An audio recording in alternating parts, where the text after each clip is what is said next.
ఎన్నో పండ్ల తోటలకి సహాయ సహకారాలు అందించాం మనం. ఈరోజు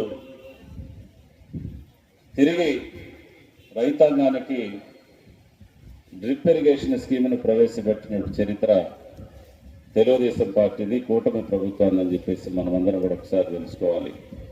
నాగేశ్వరరావు గారు చెప్పినట్టు గత 5 సంవత్సరాల కాలంలో సర్పంచులకి కేంద్రం నుంచి ఫైనాన్స్ డబ్బులు వచ్చినప్పటికీ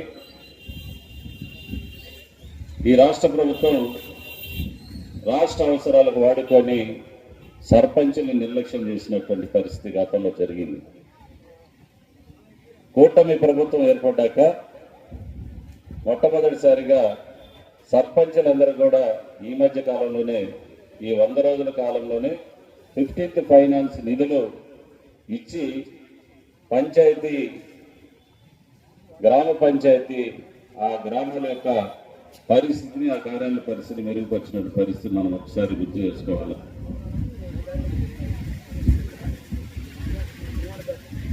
ఇంకా ఈ 100 రోజుల్లో ఎర్రగొండపాలెం నియోజకవర్గంలో 15 కోట్ల రూపాయలు, మండలానికి 3 కోట్ల రూపాయల వంతున నరేగా నిధుల ద్వారా 15 కోట్ల రూపాయలు ఈరోజు మన నియోజకవర్గంలో ఉన్నటువంటి ప్రతి గ్రామంలో కనీసం అంటే 10 లక్షల రూపాయలు సిమెంట్ రోడ్లు కూడా మంజూరు చేయించినటువంటి చరిత్ర కూటమి ప్రభుత్వం అనేది మన నాయకుడు నారా చంద్రబాబు నాయుడు గారిని మీ అందరూ కూడా గుర్తు చేస్తా ఉన్నా.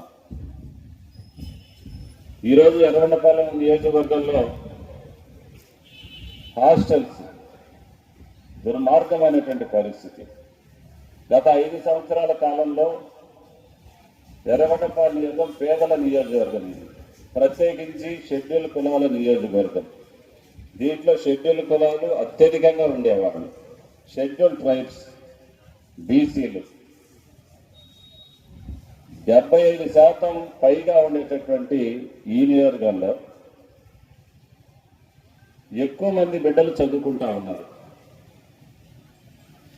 నియోజకవర్గంలో ఉపాధ్యాయులు శాతం తక్కువ. ఎస్సీ, ఎస్టీ, బీసీ పిల్లలకి చదువుకోవాలంటే సరైనటువంటి హాస్టల్ వసతులు లేవు. హాస్టల్ అంటే అధ్వానంగా ఉన్నాయి. మొన్న ఈ మధ్య కాలంలో వర్షాలు వస్తే ప్రభుత్వ బాలుగా ఎస్సీ హాస్టల్లో బిల్డింగ్ ఎక్కడ పడిపోద్దని ఆ రోజు మేము అంబేద్కర్ ఆడిటోరియంలో పిల్లలందరినీ కూడా ఒక 44 మంది పిల్లల్ని తీసుకొని వచ్చి అక్కడ ఆ 3 రోజులు అక్కడ తలదాచుకోవటానికి అక్కడ వాళ్ళకి వసతులు ఏర్పాటు చేసినటువంటి పరిస్థితి మనం ఒకసారి గమనించుకోవాలి. అందుకనే మన సోషల్ వెల్ఫేర్ మినిస్టర్ గారు స్వామి గారు, ఆయన మన నియోజకవర్గంలో ఉన్నటువంటి ఈ హాస్టల్స్ పనితీరు, హాస్టల్స్కి ఏదైనా అదనపు గదుల యొక్క నిర్మాణాలు, వీటన్నిటి మీద దృష్టి పెట్టి ప్రస్తుతం ఉన్నటువంటి మన ప్రియతమ కలెక్టర్ గారు గౌరవనీయులు తమీమా అన్సారియా గారు బాలుర హాస్టల్ భవన నిర్మాణానికి 3 కోట్లు మంజూరు చేస్తూ మనకు ఏడీ మైన్స్కి ప్రతిపాదనలు పంపించినటువంటి పరిస్థితి మీ అందరి ముందు నేను తీసుకొని వస్తా ఉన్నా. దోర్నాల్లో డిగ్రీ కాలేజ్కి, ఇంటర్మీడియట్ చదివేటటువంటి బిడ్డలకి హాస్టల్స్ లేవు. ఎక్కువగా బలహీన వర్గాలు ఉన్నటువంటి నియోజకవర్గం కాబట్టి ఇక్కడ అందరూ కూడా రైతాంగం దగ్గర నుంచి మిగతా అన్ని సామాజిక వర్గాలు ఎక్కువగా కూలి పనుల మీద ఆధారపడేటటువంటి కుటుంబాలు. వీళ్ళు వలసకు పోయేటప్పుడు ఏమవుతుందంటే పిల్లలు కూడా తీసుకొని పోతా ఉన్నారు. ఇక్కడ అదే హాస్టల్స్ వసతులు కానీ కరెక్ట్గా కానీ ఉండి కనీస అవసరాలు, సౌకర్యాలు కానీ మనం కల్పిస్తే పిల్లలందరినీ కూడా స్కూల్స్ నుంచి డ్రాప్ అవుట్స్ కాకుండా వారిని ఇక్కడైనా హాస్టల్లో వదిలేసి వెళ్ళిపోతే వారి యొక్క జీవితాలు, భవిష్యత్తు బాగుంటుందనే దాని మీద ప్రధానమైనటువంటి దృష్టి పెట్టి కలెక్టర్ గారికి, మన మంత్రి గారి ద్వారా నేను ప్రతిపాదించిన తర్వాత నిన్నగాక మొన్న జూనియర్ కాలేజ్, డిగ్రీ కాలేజీలకి హాస్టల్కి అకామిడేషన్ నిర్మాణాలు హాస్టల్ మంజూరు చేసేటటువంటి ప్రతిపాదనలో స్టేట్ డైరెక్టర్ గారికి పంపించినటువంటి పరిస్థితి అందరూ కూడా గుర్తు చేస్తా ఉన్నారు. మన నాయకులు మంత్రివర్యులు శ్రీ గొట్టిపాటి రవికుమార్ గారు విద్యుత్ శాఖ మార్చులు.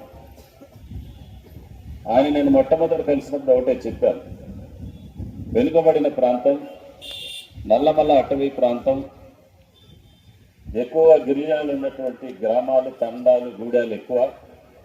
ఈరోజు కూడా చాలా తండాలలో, గూడాలలో కరెంటు సౌకర్యం లేక, ఒకవేళ ఉన్న సింగిల్ ఫేస్ ఉండి వ్యవసాయం చేసుకునే దానికి తాడు మరి 3 ఫేస్ లేక ఇబ్బందులు పడుతున్నటువంటి పరిస్థితుల్లో ఆయన వెంటనే స్పందించి ఎర్రగొండపాలెం నియోజకవర్గంలో ఏదైతే చెంచుగూడాలు కానీ, సుగాలి తండాలు కానీ వీటన్నిటిని కూడా మీరు పోయి వెరిఫై చేసి ఇమ్మీడియట్గా ఆ యొక్క గూడాలన్నిటికీ కూడా మరి కరెంటు సౌకర్యం కల్పించాలని ఇమ్మీడియట్గా విద్యుత్ శాఖ అధికారులని ఆదేశించి ఈరోజు దోర్నాల ఏరియాల్లో, ఈరోజు చెంచుగూడాల్లో విద్యుత్ లైన్లు కూడా లాగుతున్నటువంటి పరిస్థితి మీ అందరూ కూడా నేను దృష్టికి తీసుకొని వస్తా ఉన్నా.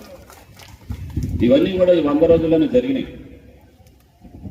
కారణం ఇప్పుడు అధికారంలో ఉన్నటువంటి మనమందరం కూడా ప్రజలకు అవసరాలను మనం గమనించాలి, గుర్తించాలి. గ్రామాల్లో ఉన్నటువంటి అవసరాలని, వాళ్ళ సమస్యలు మనం తీర్చేటటువంటి దానిలోనే మనం ముందు ఉండాలని చెప్పి నేను మీ అందరూ కూడా తెలియజేస్తా ఉన్నా.